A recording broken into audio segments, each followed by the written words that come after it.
అయితే ఈ వాక్యం ద్వారా మనం ఏం నేర్చుకోవాలో తెలుసునా?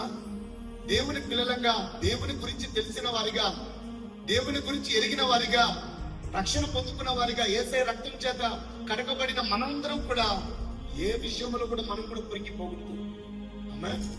పైకి బాగున్నా, పైకి నవ్వుతున్నా, పైకి మాటలు చెప్తున్నా చాలా మంది జీవితాలు లోపల నలిగిపోతూ చాలా మంది ఉంటారు. లోపల పొరిగిపోతూ ఉంటారు, లోపల బాధపడుతుంటారు, వేదన పడుతుంటారు. ఎవరికి చెప్పుకోవాలి, ఎక్కడికి పోవాలి, ఎవరిని అడగాలి, ఏం చెప్పాలో తెలియని పరిస్థితిలో ఉంటారు. కానీ దేవుని పిల్లలుగా ఈ వాక్యాన్ని బట్టి మనలో ఏ ఒక్కరం ఎప్పుడు ఎక్కడ కృంగిన వారిగా కనబడకుండా ఉందమో గాక. ఆమేన్, ఆమేన్.